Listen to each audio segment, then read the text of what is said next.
Guys, why didn't you tell me that Barbara Crampton was a goddess? Hey, what is up guys? It's me, Anthony, here to give you guys another movie review, and this time it is for the new horror film, Jakob's Wife. You know, I don't really know how to feel about this film. On one hand, I think this is a pretty decent horror film, a mixture between genres of drama and horror, and they do it pretty well. But on the other hand, I don't think it's really that well done. I think it's kind of all over the place. So maybe after doing this review and talking with you guys that I can kind of convince myself either way. But what I don't need convincing is Barbara Crampton.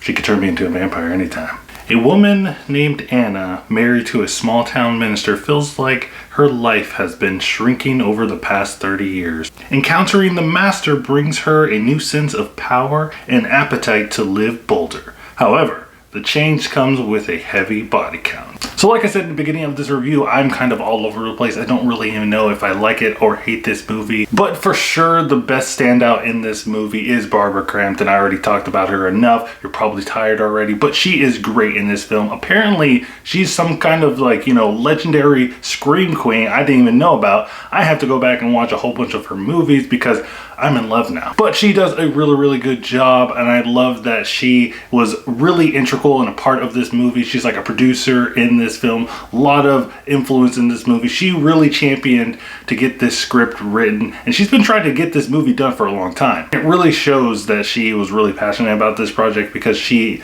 gives it her all. She's the best thing about this movie, and every time she's on screen, I just want to see more and more of her. Everybody else can leave. I don't care about everybody else. The vampires, her husband, I don't care. Also, there is a lot of practical effects in here, from the makeup to the vampire teeth to the vampires themselves. They do a good job of the practical effects, though some of the practical effects, especially on the master, the head vampire, it's kind of cheesy, and I think that's on purpose, but we're gonna get to that later on. Also, one of my favorite things about this movie is the bending of, or melding of, the genres. This is a drama film at its core. It's a film about a couple and their strange relationship. They've been together for 30 years, and particularly the husband, he pretty much wants things to continue to go the way they are. Everything's fine for him. He wakes up, he gets his breakfast, he goes to work, he goes to sleep. His wife is doing pretty much everything that he wants her to do without even asking.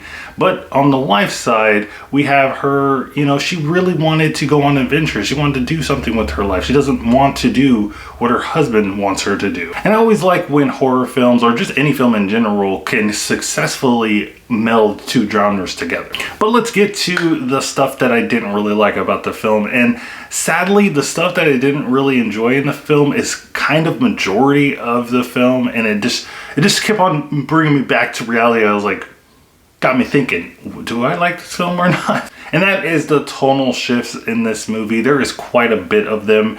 They go from a dramatic scene where they're talking about the relationship and how's it affecting them, and then they'll make a joke, or they'll transition to something funny. They're doing something funny, and sometimes it just doesn't really feel like it's the right time to do that. And I was kind of confused of okay, am I supposed to be laughing or am I supposed to be crying right now? Also, I did think when they do the tonal shifts, it kind of brings the movie to a screeching halt, and it slows down the movie. And like I said, there's quite a bit of scenes in here where they do the back and forth of the tonal shifts, and it just creates a slow, methodic movie. And this movie isn't really that long. It's not a 2-hour movie or a 4-hour movie. I'm still not going to watch Justice League. And it's a shame because, like I said, there's a lot of good stuff in here. There's practical effects, there's Barbara Crampton, there's a lot of good stuff in here. It's just a shame that the movie really didn't come together all the way. Also, let me talk about those practical effects, because I did say that in my pros, that I think that that's actually a good thing. I like practical effects. I grew up with practical effects, watching Aliens, Predator, and some puppet movies, anything with the Muppets. Back in the early 2000s I was watching, and this movie has that, but sometimes it looks really, really cheesy, and particularly with the vampire teeth. I thought they were rat teeth the whole time. I thought that this character of Anna in here, played by Barbara Crampton, I thought she was going to turn into a rat vampire. The whole time I was just thinking, I was like, they're just gonna do some Bununculus stuff in here, a bunny vampire. This time it's gonna be a rat vampire. And do vampires have the ability to control rats all of a sudden. Is this something in the vampire lore that I was not aware of? But overall, guys, I thought this movie was kind of mixed for me. After talking about this with you guys, I'm leaning towards I enjoyed it a little bit more than I didn't like it. But let me know what you think of Jakob's Wife in the comments down below. Did you like it? Did you hate it? Probably you're gonna have a better time deciding whether you like it or not than I did. But one thing's for sure, Barbara Crampton, yeah, we know. But guys, don't forget to like, subscribe, do all that stuff, and check out my Twitter so you can stay up to date with my channel. And remember, guys, keep watching movies.